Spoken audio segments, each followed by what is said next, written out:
오늘 함께할 두 분을 소개합니다. 김필성 변호사, 서정욱 변호사 자리에 있습니다. 어서 오십시오. 네, 안녕하십니까. 네, 윤석열 국민의힘 대선 후보의 선대위, 조직 내부 지도부 간의 갈등으로 내홍, 특히 선대위에서 선대위원장 맡고 있는 이준석 대표와 공보단장인 조수진 최고위원 간의 갈등이 극에 달했는데 이 상황은 이렇게 시작이 됐습니다. 어제 오전이었죠. 선대위 회의에서 김건희 씨 허위 이력 대응 관련해서 비공개 회의 도중에 이준석 대표가 윤핵관이 김종인, 이준석을 비판하고 있다, 대응을 주문한다 이렇게 말을 했더니요. 조수진 최고위원, 공보단장이죠. 나는 윤 후보의 말만 듣는다 이렇게 얘기했더니 이준석 대표가 마음대로 하시라며 회의장을 나갔는데 고성도 좀 오갔고요. 이 자리에서 이준석 대표가 회의장에 바닥을 쳤던 것으로 알려지고 있습니다. 그리고 어제 오후였죠. 조수진 최고위원이 이제 공유한 영상이 이준석 대표를 약간 저격하는 그런 영상이었는데요. 이에 대해서 이렇게 말을 하고 있습니다. 조수진 최고위원 유튜브에 링크 확인하는 채 통화 요청하는 기자 세 사람에게 전달했다. 여유 없어서 벌어진 일이었다. 이유 막론하고 잘못됐다. 이에 대해서 이준석 대표 사과 같지도 않은 사과다. 기가 찬다. 조수진 최고위원 거치 표명이 없으면 내가 하겠다. 뭐 이렇게 해석됐는데 결국엔 오늘 4시쯤에 이준석 대표가 선대위에서 모든 직책에서 내려놓겠다고 얘기를 했습니다. 일단 조수진 최고위원이 나는 윤 후보의 말만 듣는다. 그리고 선대위원장의 말은 듣지 않겠다. 거기에다가 밤에는 이제 정신건강이 염려된다. 이런 영상까지 공유하면서 지금 대표가 사퇴한 상황입니다. 상황이 좀 심각하네요. 네, 좀 사실 조수진 의원이 그런 식으로 반응했던 게 사실 납득되지 않는 면이 있습니다. 거기에 대해서 실수란 말을 했다, 실수라는 그런 변명을 했는데 그건 좀 받아들이기가 어렵고요. 일단은 뭐 상황상 그 이준석 대표와 충돌한 이후에 이준석 대표를 조롱하는 듯한 내용이 담겨져 있는 그 동영상을 공유했다는 측면에서도 좀 받아들이기가 어렵고, 그리고 그 내용이나 이런 것들도 실수로 보낼 만한 내용은 분명히 아니었고요. 그리고 언론인 출신의 공보단장이 그런 실수를 했다는 것도 좀 납득하기는 어려워서 이게 이제 조수진 의원이 뭔가 생각이 있어서 했다는 생각은 듭니다. 그래서 적절하지 않았다는 생각은 드는데, 다만 제가 이 전체적인 사건을 보면서 좀 납득하기 어려웠던 거는 일부러 그랬으면 왜 그랬을까? 그러니까 사실 이제 조수진 의원이 조수진 의원도 그렇고 이준석 대표도 그렇고 두 분 다 이제 국민의힘 선거위원회에서 중요한 역할을 맡고 계시는 분들이고, 예. 그리고 그 이전에 국민의힘 당대표이자 최고위원이잖아요. 그러니까 물론 정치적 견해가 충돌할 수는 있는데 거기에 대해서 정치적으로 대화해 가면서 풀어야 되는 문제지, 이걸 이런 식으로 갈등이 표출되는 식이 과연 적절한 방법인가? 왜 이런 일이 벌어졌을까는 좀 개인적으로 의구심이 좀 들었습니다. 네, 조수진 최고위원의 행동은 이해가 되지 않는 측면이 있다 이런 말씀인데 이번 사안에 대해서 장제원 의원 같은 경우는요. 두 인물을 동시에 비판하면서 이준석 대표를 향해서 자기 정치를 하면 안 된다 이런 식으로 비판의 날을 세웠습니다. 뭐 제가 보기에 조수진 의원이 잘못된 거는 분명합니다. 그렇지만 이게 조수진 의원이 잘못했으면 하극상을 했으면 그대로 이게 징계위원회 해부한다든지 아니면 이제 윤석열 후보와 만나서 조수진을 사퇴시킨다든지 이렇게 해도 되잖아요. 근데 그게 아니고 오히려 이제 이준석 대표 본인이 다 사퇴하는 거 아닙니까? 제가 보기에 이거는 조수진 의원의 그 하극상은 하나의 명분일 뿐이고, 제가 보기에는 이준석 대표가 이번에 확실하게 그동안 윤석열 후보에 대해서 불만이 많이 누적되어 있는 거예요. 신지의 그 영입부터 예. 여러 가지 이제 그 윤핵관 문제까지 지금 선대위가 너무 이게 비대해서 잘 안 된다. 이런 선대위를 이게 근본적으로 한번 개편을 해야 되겠다. 그러면 이게 김종인, 이준석 체제로 확실하게 설리마 개편식이 되겠다. 이런 게 저는 큰 그림을 그리면서 다시 한번 이게 사퇴라는 벼랑끝 전술을 던지면 그러면 이제 윤석열 후보하고 단판을 짓는 거죠. 솔직히 윤핵관 다 정리하면서 결국 이제 김종인, 이준석 이런 이제 체제로 설립하자 이런 의도로 저는 본인이 사표를 던지다 보거든요. 근데 의도는 그런데 저는 본인 생각대로 될까? 제가 보기 어렵다 봐요. 결국 이게 이번에는 윤석열 후보와 이준석 대표는 영원히 돌아올 수 없는 강을 건너는 거예요. 이번에는 이게 윤석열 후보도 울산처럼 이게 양보하지 않을 거로 봐요. 계속 이게 요구를 들어줄 수는 없잖아요. 따라서 저는 이번에 확실하게 윤석열 후보도 결단을 내려서 그럼 여기 이준석 대표는 당무만 보고 선대위 손을 떼라. 나는 선대위는 이게 내 직계로 간다. 이런 식으로 이게 저는 둘이 완전히 결별되지 않을까 이렇게 예상이 돼요. 네, 극적인 봉합이 있을 것이냐 없을 거란 그런 말씀이신데요. 이번 국민의힘의 내홍 본질은 따로 있다는 의견이 상당합니다. 방금 이 서정욱 변호사께서 비슷한 말씀을 하셨는데요. 민주당도 이에 대해서 좀 코멘트를 남겼습니다. 이번 사태의 본질이 무엇일까? 신현영 더불어민주당 선대위 대변인, 윤핵관을 청산하지 못한 채 김종인과 이준석을 병풍 삼으려 했던 윤석열 후보의 책임입니다. 욕심으로 함께할 수 없는 사람들을 한 우물에 넣고 방치한 결과이다. 사실은 이번 일로 인해서 윤석열 후보 중심으로 체제가 완전히 재편될 수도 있겠지만 이준석 대표도 포용하지 못한다 이런 입장이라면 윤석열 후보의 리더십도 약간 의문이 생길 수도 있잖아요. 물론 이제 민주당의 논평 중에 결국은 이제 윤석열 후보와 이준석이 갈등이다. 이거는 이제 맞는데 제가 보기에 그 책임을 저는 전적으로 윤석열 후보에게만 돌릴 수 있는가. 결국은 이제 이준석 대표는 정말 이게 정권 교체라는 대의 앞에 본인의 모든 걸 던지는가. 아니면 이게 본인도 자기 정치, 자기 미래를 위해서 어떤 욕심을 부린 건 없는가.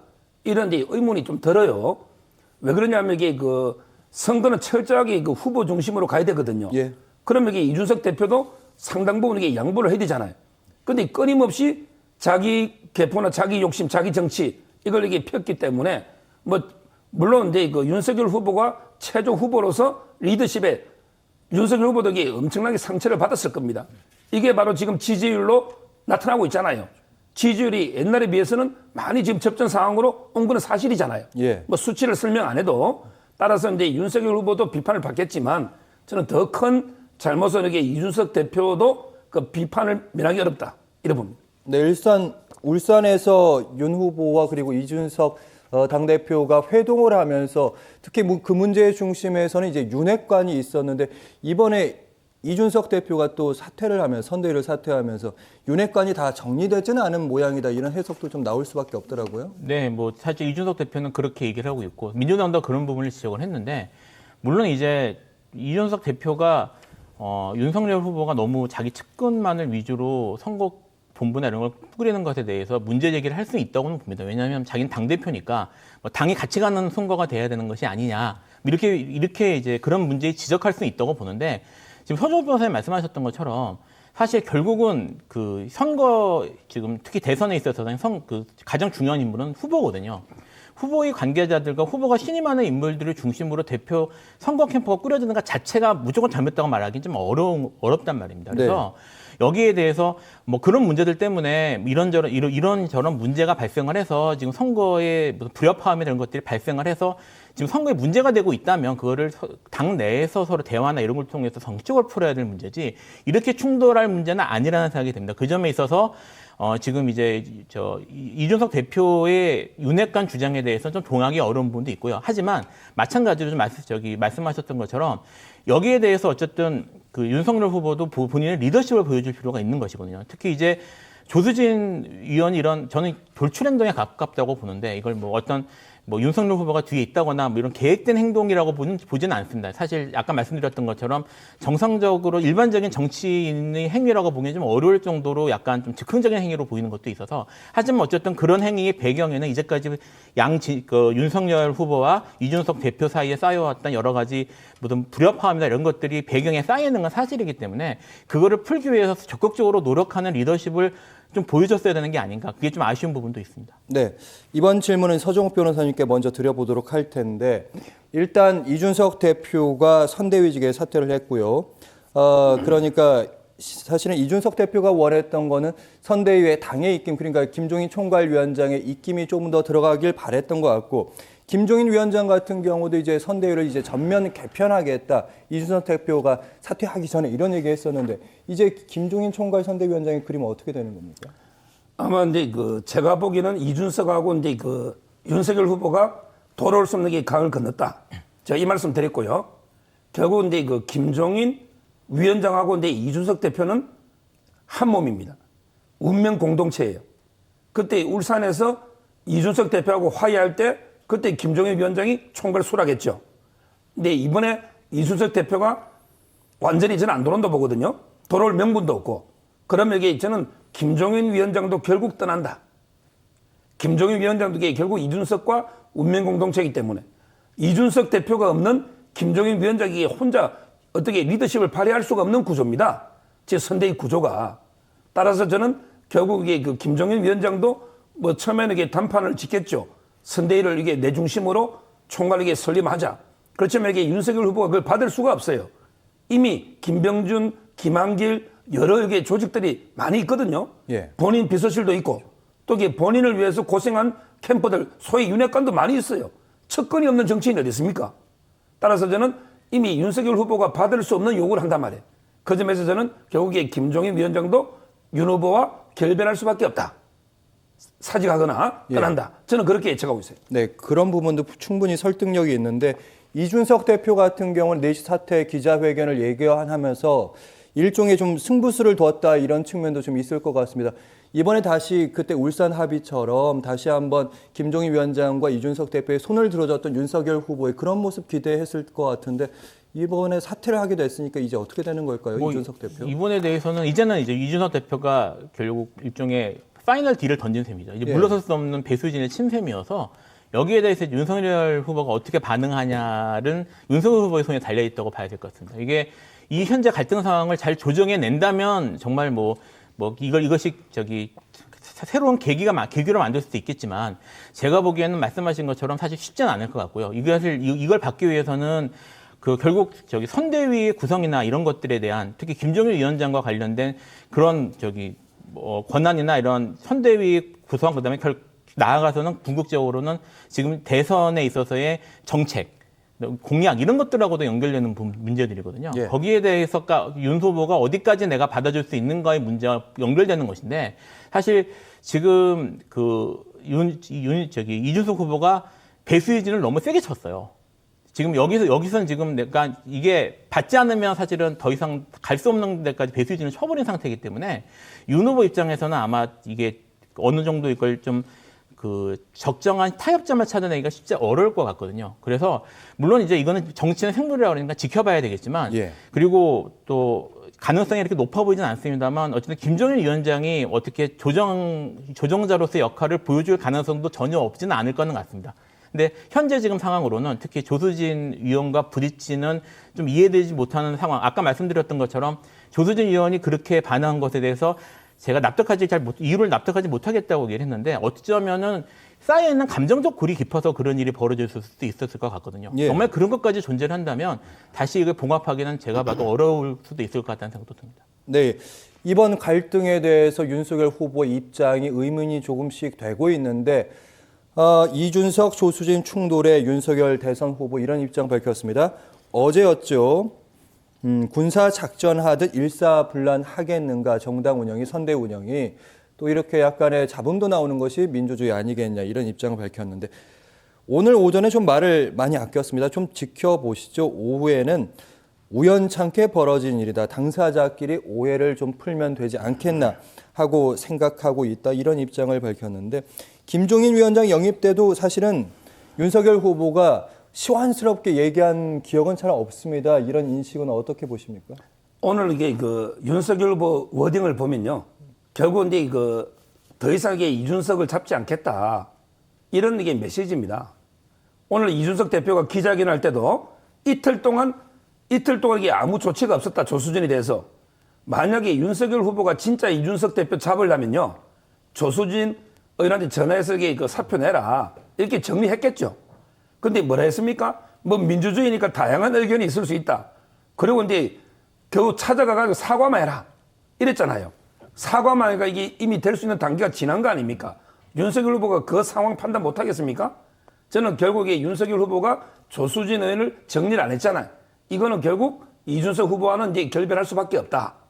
이렇게 저는 판단한 거다. 이렇게 평가하고요. 지금 이게 다시 봉합이 어려운 게요.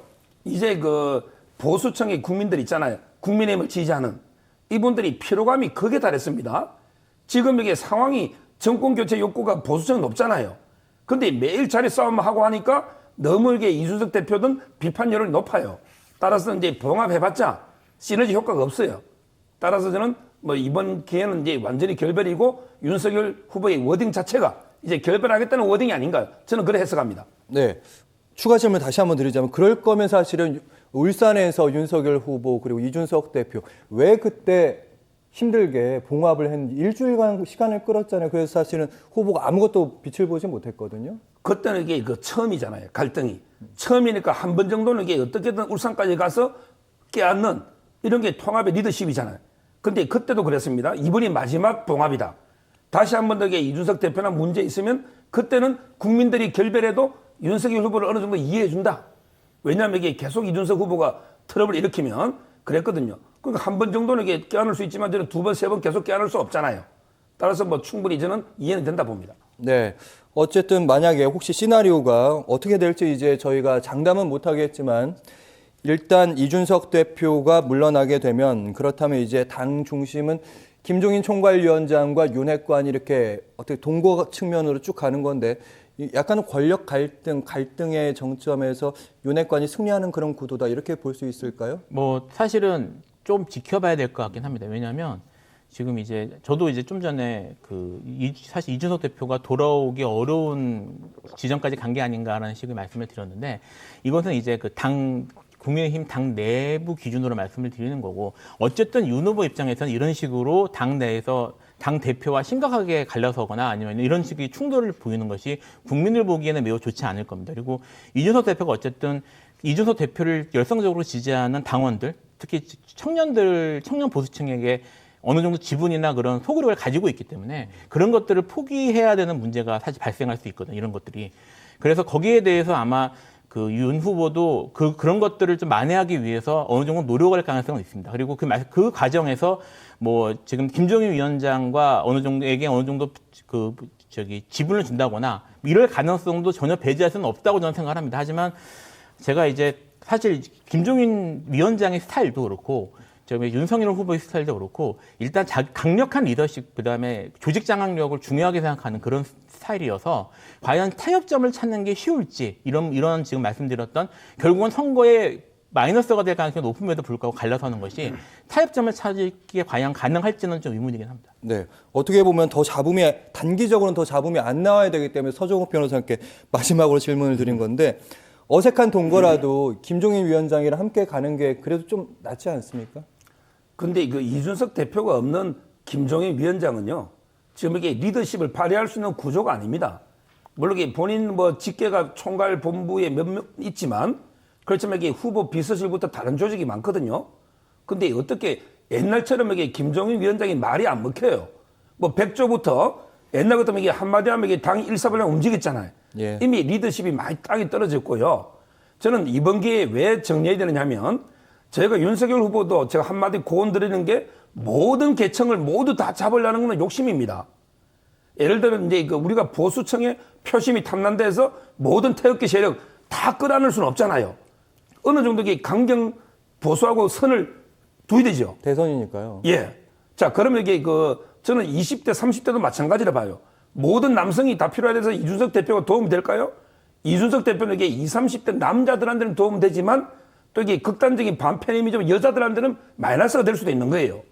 반대로 이게 신지혜 후보 있잖아요. 대표요. 예. 이분은 이게 또 극단적인 페미니스트는 또 남성한테는 마이너스가 되는 거예요. 자꾸 이게 모든 걸 다 잡으려고 다 영입하다 보면 홍준표 후보가 말하는 잡탕박밖에 안 됩니다. 따라서 저는 극단적이기보다는 좀 이게 중도적인 온건한 이 정도 이게 통합을 노력해야지 너무 이게 모든 계층 다 잡겠다 이 욕심이 지나치다는 거예요.